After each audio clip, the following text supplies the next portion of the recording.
Salam alaikum wa rahmatullah. Nous allons continuer le commentaire de l'authentique d'Al-Bukhari et on est toujours sur le sujet de la révélation, ce qu'on appelle en langue arabe Al-Wahyu.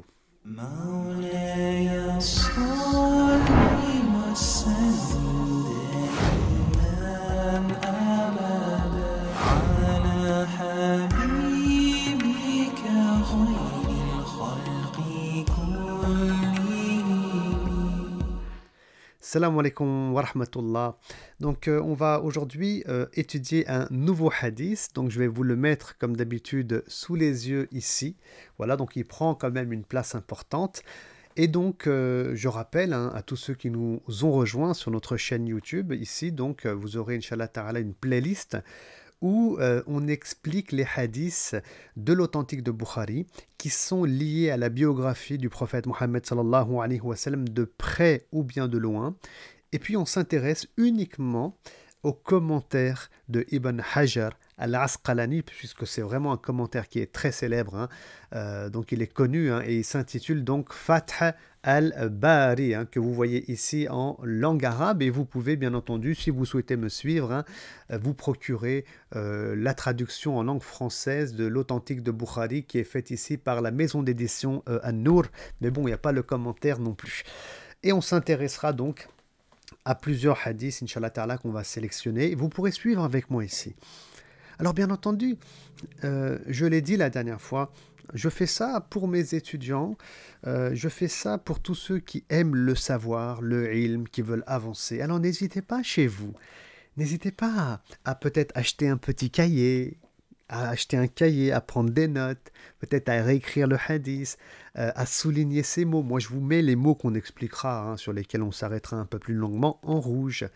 Et donc, vraiment, essayez, Inch'Allah Ta'ala, voilà, d'avoir l'attitude d'un ce qu'on appelle un talibul ilm, vraiment un étudiant qui veut, comment dire, collecter des informations, les détailler, vérifier peut-être même derrière si ce que je dis est exact ou si on peut approfondir, parce que vraiment l'idée c'est d'apprendre sa religion ici. Voilà, c'est d'apprendre sa religion et de continuer à avancer. Vous pouvez être étudiant où que vous voulez.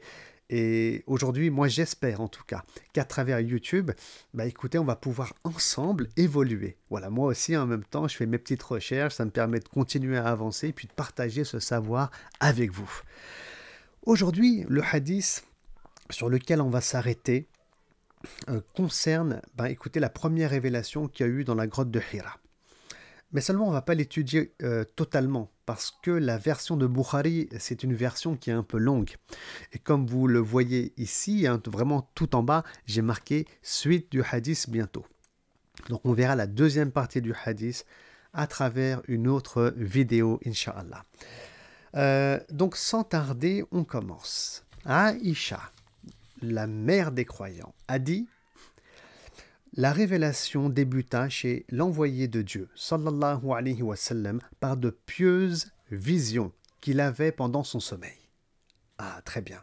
Donc là, il y a une précision. Donc Mohammed, tout d'abord, sallallahu alayhi wa sallam, on sait qu'il reçoit la première révélation à l'âge de 40 ans.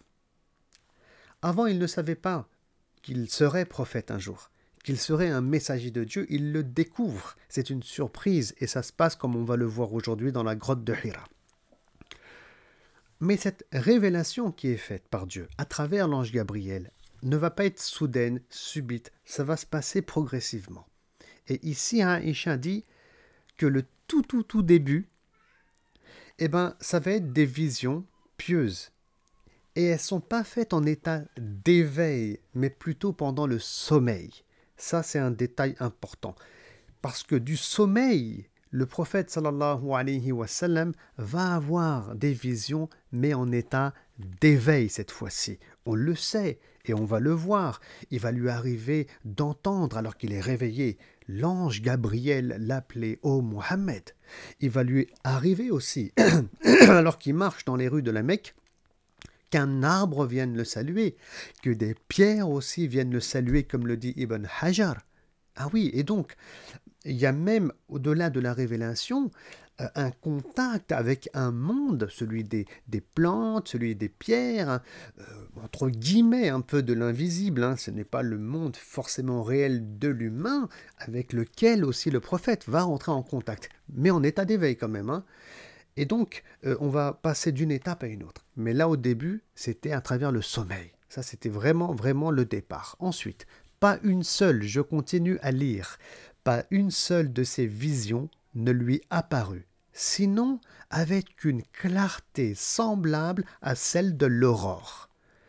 Alors, clarté semblable à celle de l'aurore, ça veut dire qu'il y avait pour le prophète, sallallahu alayhi wa sallam, quand il voyait quelque chose en sommeil, mais vraiment aucun doute. Pour lui, c'était clair et net, c'était bien compris, bien saisi, il n'y avait pas d'ambiguïté possible. C'est ça ici qui est imagé. Plus tard, il se prit à aimer la retraite. Alors, le mot utilisé, c'est hubbiba, c'est-à-dire qu'on lui a fait aimer.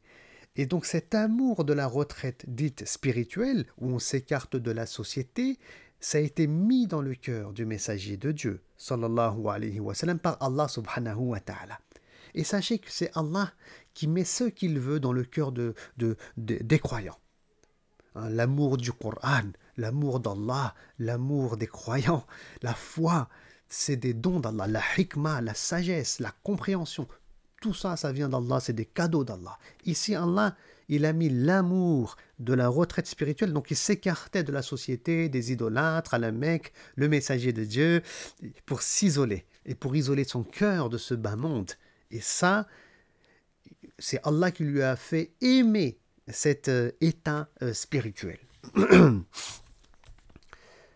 Donc il se prit, je continue à lire, à aimer la retraite. Il se retira dans la caverne de Hira. Bon, caverne est un grand mot ici, bien entendu. Je reprends la traduction. La grotte de Hira, elle est connue, elle est à la Mecque, donc on peut l'escalader, hein, même actuellement. Et puis c'est comme un enfoncement, hein, qui a un endroit précis. Donc le lieu, il est bien entendu connu jusqu'à l'heure d'aujourd'hui. Donc c'est pas une grande caverne comme les grottes de Lascaux, avec des chauves-souris, je ne sais pas quoi à l'intérieur. Hein, il ne faut pas s'imaginer ça pour ceux qui ne connaissent pas les lieux. Il se retira donc dans la caverne de Hira, où il se livra au tahannouth. Très bien. C'est quoi le tahannouth? Pourquoi ça va se livrer au tahannouth? J'aime bien ici la précision des mots. Ici, le tahannouth, dit Ibn Hajar, c'est le fait de suivre ce qu'on appelle al-Hanifiyya. Hein? Et al-Hanifiyya, c'est le culte d'Abraham. C'est le culte d'Abraham. Donc ça, c'est la position de Ibn Hajar. C'est la position la plus connue en réalité pour expliquer le mot tahannouth. On veut plutôt dire ici al-tahannouf. Donc c'est juste une lettre qui a changé. Et c'est des règles linguistiques. Ça ne nous intéresse pas forcément ici. Donc là, c'est très intéressant. Parce que, si vous voulez, à l'époque, on a 360 idoles qui sont adorées à la Mecque. Donc les gens sont des idolâtres. Hein. Un peu plus loin, à Taïf, c'est une ville qui est environ à 90 km, on adore une statue qui s'appelle Al-Lat, qui est considérée comme une déesse. Je ne parle même pas de Al-Uzza et de Manat et des autres. Hein, tellement il y en a. Donc les gens sont des idolâtres. Alors on a aussi des chrétiens. Ils sont rares à la Mecque et rares à Médine. Ils sont surtout à Najran, plus au sud. Puis on a aussi des juifs qui sont à Khaybar. On a des tribus juives qui sont à Médine, etc. Mais à la Mecque, il y avait une toute petite minorité de gens qui étaient restés accrochés au monothéisme tel qu'il avait été mis en place des centaines et des centaines d'années avant la naissance du prophète sallallahu alayhi wa sallam par Ibrahim alayhi as-salam. Et c'est lui, Ibrahim alayhi as-salam, qui avait construit la Kaaba avec son fils Ismaïl. Naam.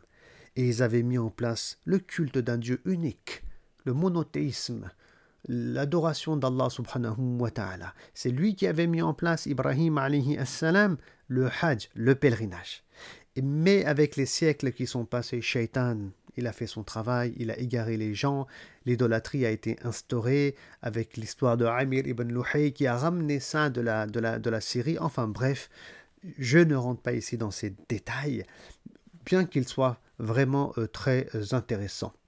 En tout cas, c'est clair que Shaitan n'a pas perdu son temps. Il fait tout pour égarer les êtres humains et il y arrive. Et Allah subhanahu wa ta'ala envoie des prophètes et des messagers par miséricorde pour guider à nouveau l'humanité. Mais bien sûr, après Mohammed, il n'y aura plus de prophètes et de messagers. Et par contre, le Coran, il est parmi nous. Le Coran est notre guide et il est avec nous et il est infalsifiable. Hein, et c'est pour ça aussi que à travers notre chaîne YouTube, on aura aussi des cours qui sont liés aux commentaires du Coran. Bon, c'est une minorité à l'époque du messager de Dieu sallallahu alayhi wa sallam, ceux qui suivent encore le culte de Ibrahim alayhi salam. Et bien là, on a quand même une preuve vraiment très forte dans l'authentique de Bukhari que même le prophète sallallahu alayhi wa sallam, finalement, il était dans cette dynamique-là. On sait que le meilleur ami du messager de Dieu sallallahu alayhi wa sallam était Abu Bakr as-Siddiq. Et Abu Bakr as-Siddiq ne va pas avoir de mal à suivre le prophète sallallahu alayhi wa sallam. Et ils étaient plus ou moins pareils en fait. Enfin, qu'est-ce que ça veut dire? Le prophète sallallahu alayhi wa sallam ne buvait pas d'alcool, alors qu'ils adoraient l'alcool à la Mecque. Il y avait des centaines de mots pour dire khamr, nabiz, etc. Tellement on aimait l'alcool. On avait créé des mots, des qualificatifs par rapport à son odeur, sa couleur, etc. Et donc, le prophète sallallahu alayhi wa sallam, bizarrement, il n'est pas comme les autres, il ne boit pas, ni Abu Bakr. Ils n'adorent pas les idoles. Étrangement, ni Abu Bakr. Donc Abu Bakr, le prophète, sallallahu alayhi wa sallam, et d'autres encore, donc c'est difficile de les identifier, en tout cas c'est une minorité, ils étaient accrochés, ils étaient restés accrochés à ce culte du monothéisme qui était rarissime à la Mecque, donc ça s'appelle donc Al-Hanifiyya. Al-Hanifiyya. Très bien, donc je continue, Inch'Allah Ta'ala, pour que vous compreniez ici ce que veut dire hein, le prophète sallallahu alayhi wa sallam. Donc il se retira, je reviens sur le hadith, dans la caverne de Hira, où il se livra au tahannus, c'est-à-dire à la pratique d'actes d'adoration. Ah, bon, avant de parler de la pratique d'actes d'adoration, avant que j'oublie, le tahannus éventuellement peut avoir un deuxième sens. Il y a des savants qui vont dire que c'est peut-être le fait de délaisser ses péchés. Et donc, est-ce que le prophète faisait des péchés, faisait des fautes? On a eu l'occasion d'en parler, ou on aura l'occasion d'en parler. Je suis peut-être en décalage avec certaines vidéos à venir, très très prochainement, à travers le commentaire de la sourate Ash-Sharh, l'ouverture. Et je vous invite vraiment à regarder ce commentaire sur ma chaîne YouTube, parce que vous allez mieux comprendre hein, quand on parlera du poids qu'il y avait sur le dos du messager de Dieu, sallallahu alayhi wa sallam. En tout cas, ça c'est un avis, mais c'est pas l'avis majoritaire. Et là, quand il est marqué, où il se livra au tahannus, le prophète sallallahu alayhi wa sallam, dans la grotte de Hira, c'est-à-dire à la pratique d'actes d'adoration, eh bien écoutez bien, ce supplément qu'il y a dans le hadith de Bukhari, la pratique d'actes d'adoration, qui vient finalement définir le mot d'avant à tahannus, eh ben, Ibn Hajar al-Asqalani, il estime que c'est un ajout qui vient de Ibn Shihab al-Zuhri, qui fait partie donc des grands tabi'in et élèves de compagnons. Donc c'est son estimation, c'est une estimation savante et qu'il faut bien entendu noter. Je continue. C'est-à-dire à la pratique d'actes d'adoration durant un certain nombre de nuits consécutives. Combien de nuits consécutives il adorait Allah subhanahu wa ta'ala pour sa salam, on n'en sait rien en fait, on n'en sait rien. Par contre, ce qu'on sait, c'est que ça se passait pendant le mois du Ramadan. Pourquoi on n'en sait rien? Parce que comme on va le voir dans un instant, après avoir adoré Allah plusieurs nuits consécutives, ben, il rentrait chez lui, le prophète sallallahu alayhi wa sallam, et on est toujours dans le mois du Ramadan. Il allait voir Khadija, il prenait de la nourriture et retournait adorer Allah pendant encore plusieurs nuits consécutives. Donc il est difficile de chiffrer ici le nombre de jours. Je voudrais revenir aussi sur cette notion de pratique d'actes d'adoration qui était faite. Ça, c'est, comme il dit Ibn Hajar, sans doute un ajout qui vient de Ibn Shihab az-Zuhri. Très bien. Mais c'est intéressant parce qu'il donne son avis, c'est un tabi'i, il a eu comme chouyour et comme maître quand même des compagnons du prophète sallallahu alayhi wa sallam. Et franchement, là, c'est une version de Bukhari. Alors du coup, souvent on entend que le prophète sallallahu alayhi wa sallam, il est sur la grotte de Hira, il est en train de méditer, il est en train de regarder la grandeur de Dieu, il est en train de regarder la Kaaba. Bon, écoutez, certainement qu'il y a des choses à retenir qui vont dans ce sens, qu'on va retrouver dans les livres de Sira ici et là, mais il y a aussi cet avis qui existe, qu'il était là-bas pour adorer Allah, selon le culte de Ibrahim. Et ça aussi, il faut le souligner. Donc, il y a beaucoup d'hypothèses, bien entendu. Alhamdulillah. Je reviens en arrière. Donc, ensuite, Ensuite, il revenait vers Khadija. Pardon, je reviens un peu en arrière. Aussi se munissait-il à cet effet de provisions de bouche. Ensuite, il revenait vers Khadija. Donc Khadija, elle habitait à quelques kilomètres, hein, peut-être 5 kilomètres environ de la grotte de Hira, et prenait les provisions nécessaires pour une nouvelle retraite. Cela dura jusqu'à ce que la vérité lui fut enfin apportée dans cette caverne de Hira. Et ici, la vérité, al-haq, c'est la révélation. Et remarquez comment Allah subhanahu wa ta'ala a appelé al-wahyu, la révélation, il l'a appelé al-haq, la vérité. Naam, la vérité, car le Coran est une vérité. Le monde tout entier peut mentir, le monde tout entier peut s'égarer, le monde tout entier peut nous faire croire ce qu'il veut nous faire croire à travers tous les médias possibles éventuellement ou à travers tous les réseaux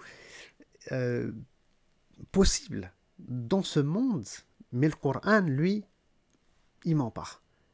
Il parle au cœur, il parle à l'être, il est al-haq, une vérité et une réalité émanant d'Allah subhanahu wa ta'ala. Et ça, il ne faut jamais l'oublier. Quand on vient s'égarer, quand on est perdu, quand on mélange le vrai et le faux, alors sachez que le vrai, al-haq, vous allez toujours le retrouver dans le Coran à travers la révélation. Ça, c'est vraiment, vraiment, vraiment important de le souligner. Comment le choix des mots, en fait. Ici, c'est le choix des mots qui va m'intéresser. Al-haq, la vérité, donc lui fut enfin apporté dans cette caverne de Hira. Je continue. L'ange vint alors le trouver, c'est-à-dire le prophète sallallahu alayhi wa sallam, et lui dit « Iqra, lis ». « Je ne suis point de ceux qui lisent », répondit-il. Allahu Akbar. L'ange Gabriel lui a dit « Li Iqra ». Le prophète sallam dit « Mais je ne sais pas lire » ou « Je ne suis point de ceux qui lisent ». Et il va lui dire ça plusieurs fois, le prophète sallallahu alayhi wa sallam. Et Ibn Hajar, d'ailleurs, il développe cet aspect-là. C'est intéressant. Il dit, mais pourquoi on lui pose la question plusieurs fois, lis. Parce qu'à chaque fois, il dit, le prophète sallallahu alayhi wa sallam, mais je ne fais pas partie de ceux qui lisent, mais avec une intention différente. Genre la première fois, quand il dit ça, ça veut dire que je ne peux pas lire, je ne sais pas lire, je suis illettré. La deuxième fois, c'est, écoutez, je ne sais pas lire parce que je ne sais pas ce que tu veux que je lise. Je n'arrive pas à voir ce qu'il faut lire. Donc, les intentions qu'il y a derrière la réponse du fameux « je ne sais pas lire », elles diffèrent. Hein. Au début, c'est « mais comment tu veux que je lise puisque je ne sais pas ?» Ensuite, c'est « qu'est-ce que je dois lire? Je ne sais pas lire ce que tu me demandes de lire. » Etc. Et ça aussi, c'est une explication donnée par le célèbre Ibn Hajar al-Asqalani. Très bien. Maintenant, va se poser la question. Je vais continuer, Inch'Allah Ta'ala, l'explication de ce hadith et on va continuer la lecture. Mais avant, je voudrais soulever une question très importante ici. Écoutez, l'ange Gabriel, quand il s'est présenté là, est-ce qu'il s'est présenté sous sa forme angélique ou il s'est présenté sous une forme humaine? Alors ça, c'est une question complexe. Ibn Hajar va s'étaler dessus et c'est vraiment intéressant.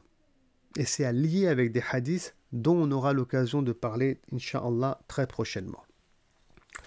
Alors, il revient tout d'abord, Ibn Hajar, pour répondre à cette question, à un hadith qui est rapporté par Aïcha aussi. Et Aïcha dit que au début, le prophète, sallallahu alayhi wa sallam, donc il a eu des visions pieuses, comme on vient de le voir d'ailleurs en sommeil, et après c'était en état d'éveil. Et la première fois, écoutez bien, qu'il va voir l'ange Gabriel, là, elle est en train de dire dans sa forme angélique réelle, hein, c'est un truc impressionnant, hein, avec ses ailes, ses 600 ailes, etc. Ça sera à Al-Ajiyad. Hein, à Al-Ajiyad. Donc on sait c'est où Al-Ajiyad, hein, pour ceux qui connaissent, peut-être la Mecque. Vous savez, là où il y a la grande horloge, juste devant, vous avez la mosquée. C'est le quartier qui a derrière l'horloge, en fait. Voilà. Ça, hein, ça s'appelle donc Ajiyad. Donc il va le voir, l'ange Gabriel, le prophète, sallallahu alayhi wa sallam, en ce lieu-là. Alors pour l'histoire, telle qu'elle est racontée par Ibn Hajar, le prophète sallam, il était en train de marcher, il y avait du monde, etc. Et il entend une voix. Quelqu'un qui est en train de crier « Oh, Mohammed !» Et là, le prophète sallam, il regarde à droite, à gauche, devant lui, derrière, et il voit personne. hein. Et ensuite, il entend encore Oh Mohammed. Et là, il lève sa tête. Il lève sa tête et il regarde au niveau de l'horizon, mais au niveau du ciel. Tout l'horizon qui est en face, mais en hauteur. Écoutez, le détail est important ici. Parce que, j'ouvre une parenthèse, après la première révélation, il y a une coupure de la révélation ensuite reprend, et là aussi, il reverra l'ange Gabriel, le prophète sallallahu alayhi wa sallam, sauf que là, il est assis sur un trône qui est entre le ciel et la terre. Donc, c'est pas la même scène, c'est pas la même séquence. C'est vraiment intéressant. Il ne faut pas mélanger les deux histoires, hein, parce que je suis sûr que parmi vous, il y en a qui connaissent déjà certaines histoires. Là, il ne faut pas les mélanger. Non, non, là, c'est autre chose. Donc, il voit l'ange Gabriel dans sa forme réelle, au niveau de l'horizon du ciel. Très bien. Et là, il entend un grand Oh Mohammed, et là, il est effrayé en voyant l'ange Gabriel. Il va s'enfuir, le prophète sallam, au milieu de la foule, etc. Après, il ressort et il voit encore l'ange qui est là, et puis il va rentrer chez lui. Là, le prophète sallallahu alayhi wa sallam, et il est interpellé par l'ange Gabriel. Très bien. Donc ça, c'est rapporté, je n'ai pas terminé, par Aïcha. Et après, elle continue. Bon, par contre, la deuxième partie, celle que je vais citer maintenant, elle est complètement discutable, même pas très authentique, hein, la deuxième partie. Alors, c'est quoi la deuxième partie? Eh bien, Aïcha, elle dit que ensuite l'ange Gabriel il s'est présenté à nouveau, genre dans sa forme angélique, hein, dans la grotte de Hira. C'est l'événement dont on est en train de parler. Et là, il avait deux grandes ailes qui étaient de yakout, c'est-à-dire de pierres précieuses, et qui couvraient le regard du prophète sallallahu alayhi wa sallam. Mais là, cette partie-là n'est pas authentique. Et c'est pour ça que Ibn Hajar ne va pas prendre en compte cet aspect du hadith. Cet aspect du hadith. Et donc Ibn Hajar, on se rend compte que oui, il est réticent sur l'idée que l'ange Gabriel se présente sous une forme angélique dans la grotte de Hira. Et il argumente en disant que l'imam Ahmed ibn Hanbal, qui a écrit donc le fameux Musnad, dit que le prophète sallallahu alayhi wa sallam a vu, et c'est rapporté par lui-même, l'ange Gabriel dans sa forme angélique 2 fois dans sa vie.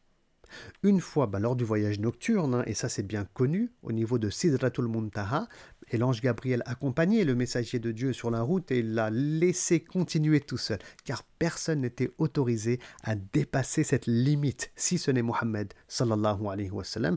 Et c'est après cette limite, on l'appelle ça en français le lotus de la limite, qui a le paradis, l'enfer, que le prophète il va parler à Allah subhanahu wa ta'ala. Donc, selon l'imam Ahmed, le prophète sallam a vu l'ange Gabriel dans sa forme angélique 2 fois. Une fois à ce moment-là, lors du voyage nocturne, et une seconde fois quand le prophète sallallahu alayhi wa sallam, il lui a demandé s'il était possible qu'il le voie dans sa forme angélique et il lui aurait montré. Ça, c'est la position de Ahmed. L'imam at-Tirmizi maintenant, qui est très célèbre, qui a aussi d'ailleurs une compilation de hadiths, si Allah nous donne vie, on aura aussi l'occasion de nous arrêter dessus, lui, il dit que le prophète sallallahu alayhi wa sallam a vu l'ange Gabriel 2 fois. Une fois lors du voyage nocturne, donc comme l'imam Ahmed, et la deuxième fois dans le quartier de Ajiyad. Là, on revient sur la version de Aïcha, hein, la première partie du hadith dont je parlais il y a un instant. Donc c'est très intéressant, parce que aussi bien chez Aïcha, aussi bien chez l'imam Ahmed, aussi bien chez l'imam at-Tirmizi, personne ne parle de la grotte de Hira. Par conséquent, pour Ibn Hajar, écoutez, dans la grotte de Hira, il ne se présente pas sous sa forme angélique, l'ange Gabriel. Il a l'air, il semble qu'il va présenter une forme type humaine au prophète sallallahu alayhi wa sallam. Bon, vraiment, il dit Allahu a'lam, c'est une hypothèse, parce qu'il y avait d'autres choses qui étaient dites aussi à son époque par d'autres savants. J'aurai l'occasion de revenir. Écoutez bien, la nuance, elle est importante sur un hadith très bientôt. Après la première révélation, comme je disais, il y a eu une coupure, une interruption. Et là, le prophète va voir l'ange Gabriel donc sur un trône assis. Attention, attention, puisque on voit bien que pour l'imam Ahmed, pour Tirmizi et pour d'autres, tout ce que je viens de dire, ça implique que quand le prophète va le voir assis sur un trône qui est entre ciel et terre, sans doute que là aussi, il n'avait pas forcément une forme angélique. Parce que sinon, ça ferait 3 fois et non pas 2 fois. Alors, je continue parce que je reviendrai sur cette thématique précise, Inch'Allah Ta'ala, lors d'une prochaine intervention. Je continue la lecture, Inch'Allah, ici. Donc cela dura jusqu'à ce que la vérité lui fût enfin apportée dans cette caverne de Hira. Ok, l'ange vint alors le trouver et lui dit: Lis. Je ne suis point de ceux qui lisent, répondit-il. L'ange me saisit aussitôt. Raconta le prophète sallallahu alayhi wa sallam. Il me pressa au point de me faire perdre toute force et me répéta ce mot: lis. Je ne suis point de ceux qui lisent, répliquai-je encore. Pour la troisième fois, l'ange me saisit, me pressa au point de m'enlever toute force, puis me lâcha en disant, avant de continuer: ben, ça veut dire quoi ça? Qu'il est saisi fortement. Le prophète sallallahu alayhi wa sallam, ça c'est pas anecdotique, je l'ai mis en rouge ici. Alors il y a deux options, il me semble possible. Soit il est en train de le saisir très très fort, l'ange Gabriel, pour que le prophète sallallahu alayhi wa sallam comprenne que c'est pas comme au début de la révélation. C'est-à-dire que là, il n'est pas en état de sommeil, il est bien réveillé. Et ce qui est en train de se passer est bien une réalité. Ce n'est même pas une vision. Et ça, c'est une probabilité. La deuxième probabilité aussi, c'est que le prophète sallallahu alayhi wa sallam, c'est que l'ange Gabriel lui demande de lire quelque chose qu'il n'arrive pas à lire, qu'il n'arrive pas à observer avec ses sens. Et donc, il lui faut un savoir, une force qui va lui permettre de décrypter ce qu'il n'arrive pas à décrypter. Je reviendrai dessus dans un instant. Et c'est en le serrant fort dans ses bras que Gabriel lui transmet cette force-là. Et c'est possible, c'est une probabilité, étant donné que Jibril, l'ange Gabriel, est l'ange des prophètes et des messagers, et que Allah subhanahu wa ta'ala a très bien pu lui donner aussi donc cette force qu'il doit à son tour transmettre aux prophètes et aux messagers. Voilà, ça c'est une probabilité dont parlent certains savants et ils le développent dans leurs écrits. Alors je continue. La troisième fois, il le lâche et qu'est-ce qu'il dit? Lis. Lis au nom de ton Seigneur qui créa. L'homme d'un accrochement, c'est traduit ici, en général c'est traduit par d'une adhérence. Lis par ton Seigneur toute générosité. Sourate 96, versets 1 à 3. Là c'est intéressant d'ailleurs, en versets 1 à 3, car dans beaucoup de livres de Sira et dans d'autres écrits, il est plutôt rapporté que ce sont les versets 1 à 5 qui ont été révélés à cette occasion et non pas 1 à 3. Donc on voit ici aussi que ça reste aussi un sujet ouvert au débat et à la discussion. Mais ce qui va m'intéresser ici, et franchement on a un enseignement très important à souligner pour nous les musulmans, Allahu Akbar, je vous assure c'est très important et c'est une superbe analyse de Ibn Hajar. Lis au nom de ton Seigneur. Pourquoi Allah dit ça? Ibn Hajar il fait un tafsir ici. En fait, ce qui se passe c'est quoi? C'est que le prophète sallallahu alayhi wa sallam, quand on lui demande de lire, il ne comprend pas, il dit je ne sais pas lire.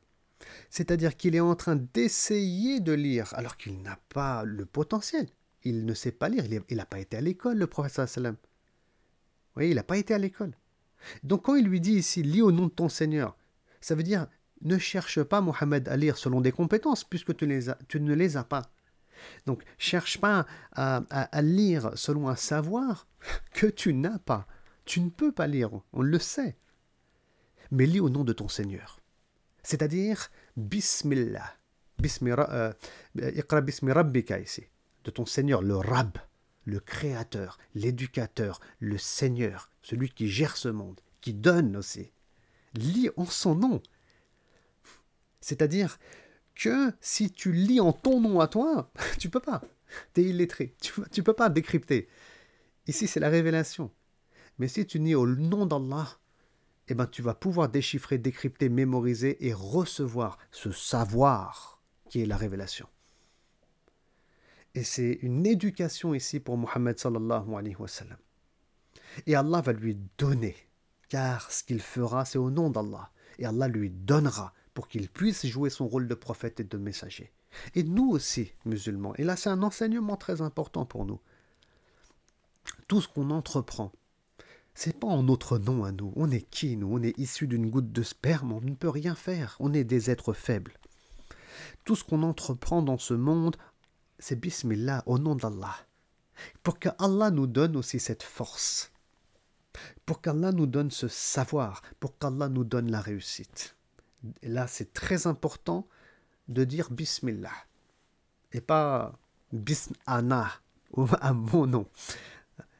Donc là, on a une belle leçon. Lis au nom de ton Seigneur, qui créa, etc. Je ne reviens pas ici sur les versets. Et donc ensuite, pour terminer, en possession de ces versets, le cœur palpitant, l'envoyé de Dieu, sallallahu alayhi wa sallam, rentra chez Khadija bint Khuwaylid.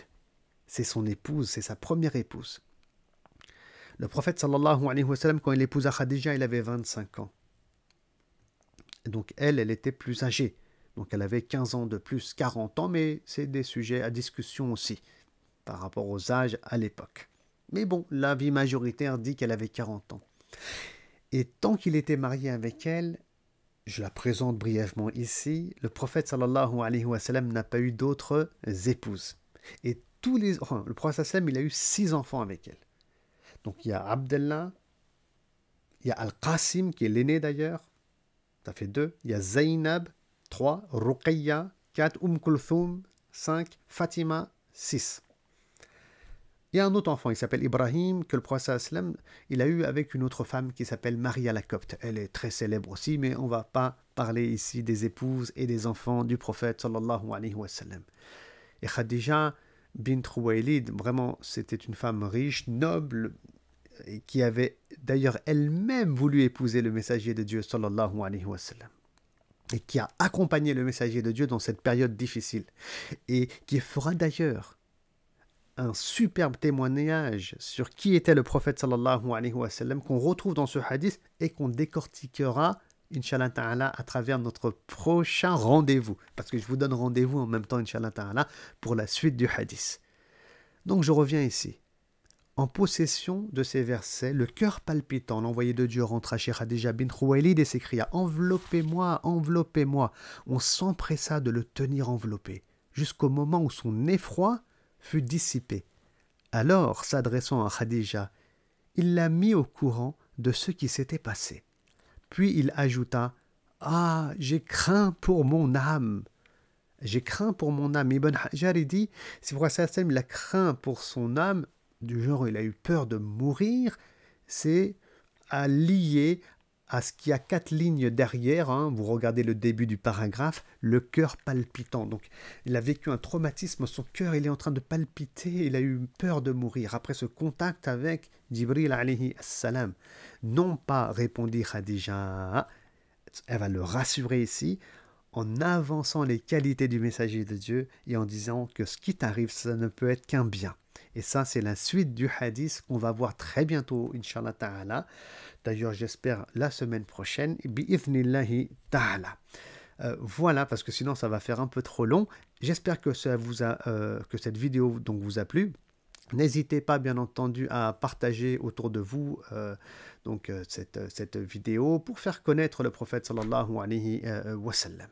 Et je vous dis à très bientôt donc pour une prochaine séquence et la continuation de ce hadith. Wassalamu alaikum wa rahmatullahi wa barakatuh.